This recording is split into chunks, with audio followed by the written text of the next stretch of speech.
영성이 여성에게 말하다. 오늘 영성은 여러분에게 어떤 말을 하고 싶어 할까요? 오늘의 주제는 명품입니다. 명품. 그리고 오늘 영성이 이런 질문을 하고 싶어 합니다. 여성 여러분, 여러분들은 명품이십니까? 명품을 좋아한다라는 질문보다 내 자신이 명품인지를 묻는 질문은 많은 생각을 하게 합니다. 언젠가 저랑 친분이 있던 어떤 선생님이 아주 가방을 들고 다니는데 제가 그 가방을 봤을 땐 참 촌스럽게 보였습니다. 그래서 그 가방을 보면서 저 선생님은 웬만하면 가방 좀 다른 걸로 바꿔 갖고 다니면 얼마나 좋을까 이런 생각을 했죠. 나중에 안 사실인데요. 그 가방이 200만 원 정도 되는 대단한 명품이었던 겁니다. 저는 그 가방이 굉장히 저에게는 명품이라는 생각을 할 수가 없었죠. 제가 명품을 모르니까요. 결국 명품이라는 것은 아마도 우리가 부여하는 가치, 내가 믿고 있는 믿음, 그것을 소비하는 것 같습니다. 결국은 명품은 우리가 학습돼서 터득한 상징 기호인 거죠. 현대인은 기호 속에 산다고 합니다. 기호를 먹고 사는 거죠. 몇백만 원짜리의 명품이 그 명품 자체를 소비한다기보다는 우리가 학습된 믿음, 신뢰, 그 가치를 소비한다고 할 수 있겠습니다. 언젠가 신문 기사에 이런 글귀가 보였습니다. 사라.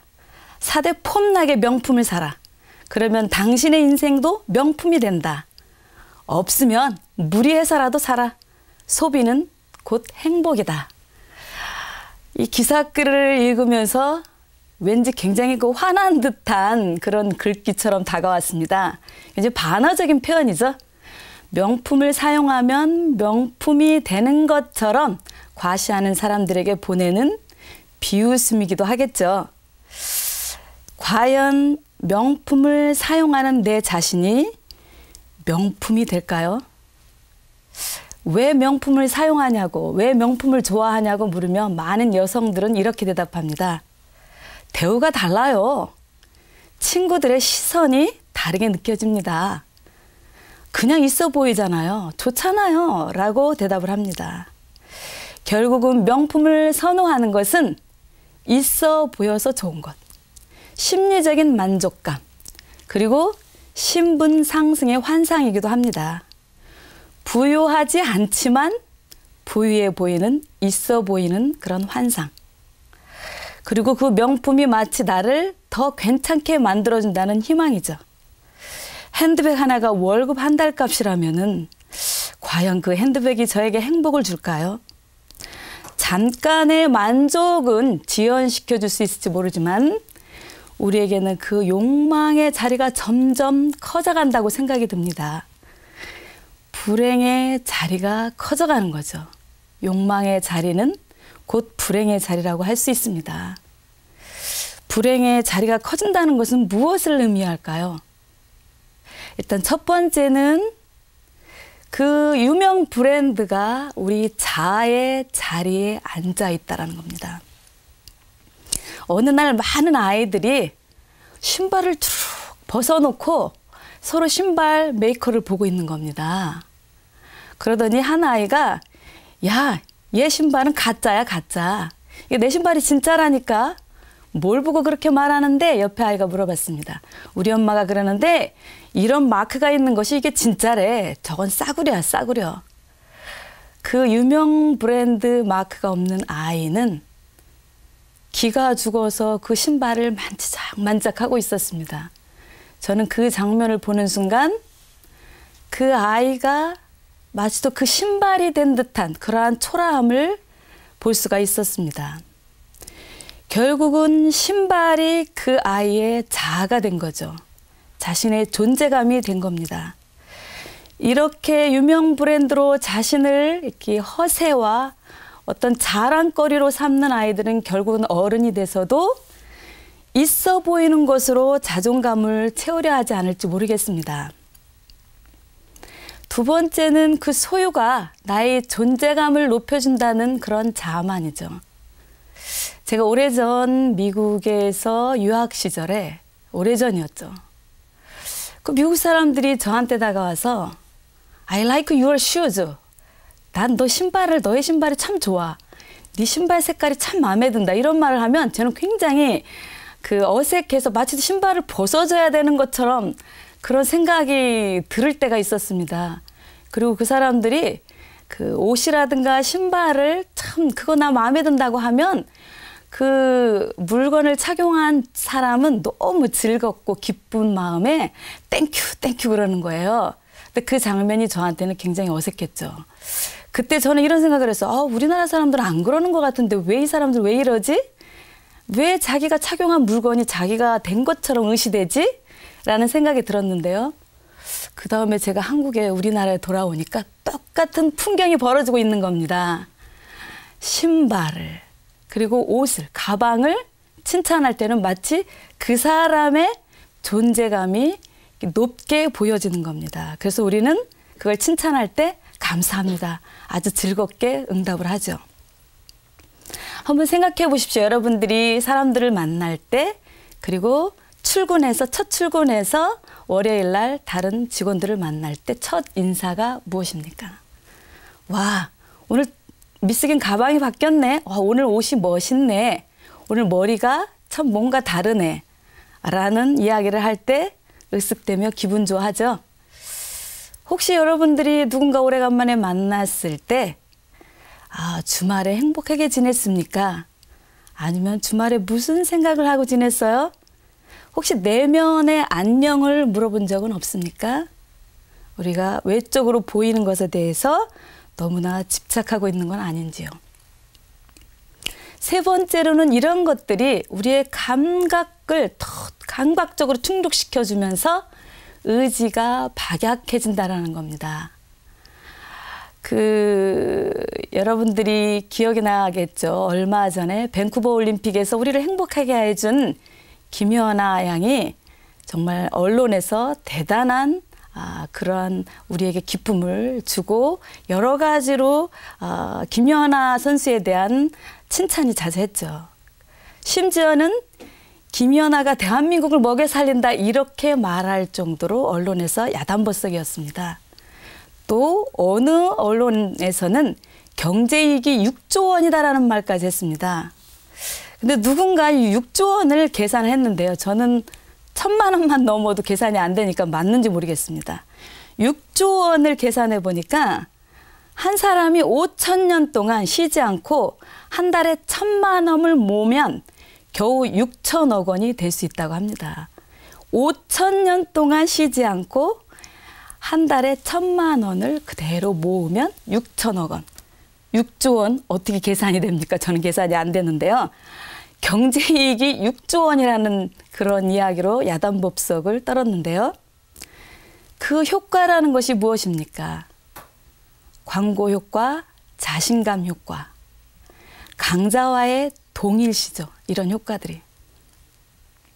강자와 동일시한다라는 것은 그 충동의 경제에서 그리고 그 낭비의 경제에서 우리가 이용당한다라는 겁니다. 우리는 늘 강자와 동일시하면서 마치 내가 강자가 된 듯한 만족감을 누립니다. 굉장히 감각적이죠. 내가 피와 땀을 흘려서 뭔가를 이뤄내는 것이 아니라 어떠한 감각적인 매체를 통해서 감각적인 충족을 함으로써 강자와 동일시하면서 내가 그렇게 된 듯한 착각을 하면 의지가 박약할 수밖에 없습니다. 의지는 내가 실제로 몸으로 학습해서 훈련된 것입니다. 그래서 이러한 여러 가지의 의지력은 결국은 구매 충동을 조절할 수가 있는데 의지력이 약화된다는 것은 구매 충동을 조절하기 어렵다는 겁니다. 네 번째로는 명품 경험이 명품을 사용하면 사용할수록 구매 충동이 높아진다는 거죠. 최근 2, 3년간 그 뇌 영상을 찍으면서 그 구매 충동에 대한 연구를 한 결과가 있습니다. 특히 20, 30대 남성들을 연구했는데요. 일반 소형차와 스포츠카를 볼 때에 뇌가 어떻게 달라지는가를 연구를 했습니다. 그런데 스포츠카를 볼 때는 일반 소형차를 볼 때보다는 갖고 싶은 욕망을 느끼게 하는 뇌가 굉장히 많이 활성화가 된답니다. 그렇다면 여성은 어떨까요? 여성은 해외 명품과 대중 상품을 두 가지를 놓고 연구를 했습니다. 해외 명품을 볼 때는 무조건 사고 싶은 욕망을 그 충동하게 하는, 충동적으로 사고 싶게 하는 그 욕망의 뇌 영역이 활성화가 됐다는 겁니다. 근데 대중품, 누구나 가지고 있는 대중품은 그 욕망이 전혀 느껴지지 않고요. 다만 과거에 좋았던, 싫었던 그런 회상 경험의 뇌 영역이 활성화된다고 합니다. 무의식적 충동은 물건을 갖게 합니다. 물론 의식은 나한테 이거 너무 비싸, 이거 사면 안 돼, 네가 이거 사면 다음에 어떻게 너 감당할래? 라고 의식은 말합니다. 그런데 무의식은 왜 사는지 모르게 그냥 사게 합니다. 그 무의식의 관계와 브랜드 파워는 그 관계가 굉장히 친밀하게 이루어진다고 합니다. 그러니까 브랜드에 대한 학습이 많으면 많을수록, 경험이 누적되면 누적될수록 무의식적인 반응이 높아지면서 명품을 사고 싶어 한다는 거죠. 다섯 번째는요, 소비해야만 되는 그러한 세상에 살게 되는 것이죠. 소비를 하지 않으면 살 수 없는 세상에 우리는 사는 겁니다. 우리가 잘 알고 있는 이야기가 있지만 굉장히 씁쓸한 이야기가 있는데요. 한 골동품 가게에서 오랫동안 팔리지 않는 골동품이 있었는데 직원이 실수로 공을 하나 더 붙인 겁니다. 그렇게 팔리지 않던 골동품이 공 하나 더 붙이니까 그 다음날 그냥 팔렸다고 하는 그런 씁쓸한 이야기입니다. 프랑스의 그 철학자이기도 하고 사회학자이기도 한 장 보드리아르는 사람이 우리는 더 이상 소비의 메커니즘에서 벗어날 수 없는 삶을 살고 있다라고 이야기합니다. 소비가 단지 상품을 그 사는 행위만을 이야기하지 않고 우리의 욕망을 충족시켜주는 그 차원을 넘어선 그 소비를 해야만 되는 거죠. 소비를 해야만 우리가 정상적인 삶을 살 수 있다는 겁니다. 그렇지만 우리가 소비를 하면 소비를 하는 그 사물이 아무것도 아니라는 것도 압니다. 그 욕망의 그 사물의 배후에는 텅 빈 인간 관계만이 남아 있다는 것도 잘 알고 있습니다. 제가 여러분에게 명품에 대한 이야기를 했습니다. 명품에 대한 그 욕망이 크면 클수록, 그 유명 브랜드에 대한 갈망이 크면 클수록 우리의 자리는 불행의 자리가 더 커질 수 있다는 것을 여러분들에게 말씀드렸는데요. 첫 번째 영성이 여러분들에게 질문하고 싶은 거는 여러분들이 명품입니까? 라는 질문입니다. 과연 나는 명품인가요? 명품이란 게 무엇입니까? 명품은 언어의 의미는요, 언어적인 의미는 사물 자체가 스스로에게 부여하는 가치라고 합니다. 그러니까 그 상품만이 가지고 있는 독특한 아우라를 지닌 물건을 이야기합니다. 다시 말하자면 장인의 손에서 나오는 것, 그러니까 물건 속에 장인의 정신이 제대로 녹아있는 것, 이것이 바로 명품입니다. 근데 명품이 있으면 반드시 짝퉁이 있습니다. 명품과 짝퉁은 짝을 이룹니다. 아마 명품이 없다면 짝퉁도 존재 가치가 없겠죠. 명품 인간이 있다면 짝퉁 인간도 있겠죠. 그러면은 여러분은 명품입니까? 짝퉁입니까? 명품 인간은 스스로 가치가 있다라는 것이고요. 장인 정신이 제대로 녹아 있습니다. 그렇다면 인간을 만든 장인은 누구이겠습니까? 우리 살레시오 성인이 명품 인간에 대한 이야기를 합니다. 물론 명품이라는 표현을 안 했죠. 살레시오 성인의 표현은 being yourself라고 하는데요. 너 자신이 되라 라고 이야기합니다. 이걸 다른 말로 being authentic, 진짜 자신이 되라. 진정성이 있어야 된다. 살레시오 성인이 하신 말씀은 하느님의 모습대로 살아가는 것을 의미합니다. 하느님, 장인의 정신이 고스란히 녹아있는 사람. 우리 인간을 만든 하느님의 그 마음이 그대로 녹아있는 사람. 그런 사람이 진짜 자신이 되어 살아가는 사람이겠죠. 인간을 만든 장인은 바로 하느님이시니까요. 그리고 그 사람 안에는 그 사람만이 지닌 독특한 아우라가 있습니다. 짝퉁이 아닌 거야. 유일하게 하나밖에 없는 겁니다. 자기답게 사는 사람. 본래의 자신을 찾으며 살아가는 사람. 이런 사람이 명품이죠. 그래서 살레시오 성인은 창조의 선성, 창조의 선함을 믿고 확신합니다.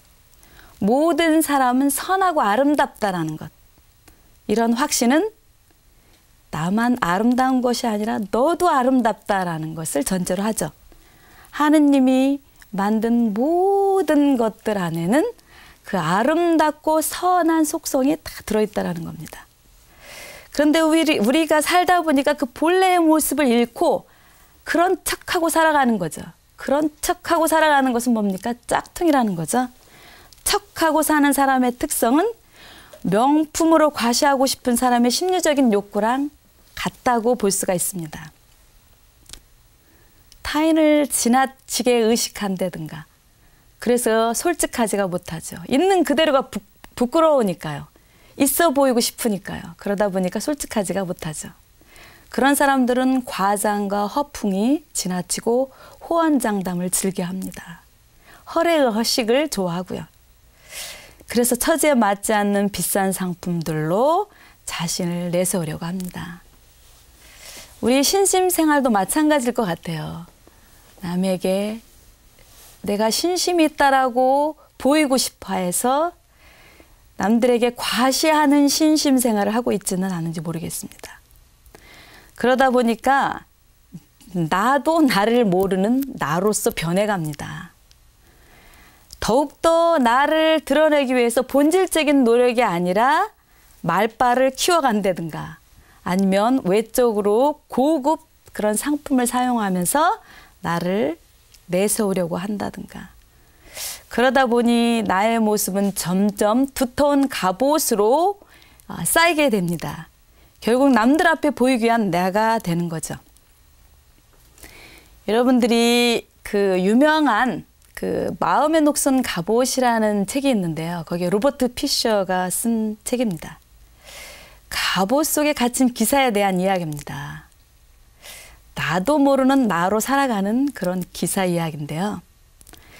그 갑옷을 매우 사랑하는 기사가 있다고 합니다.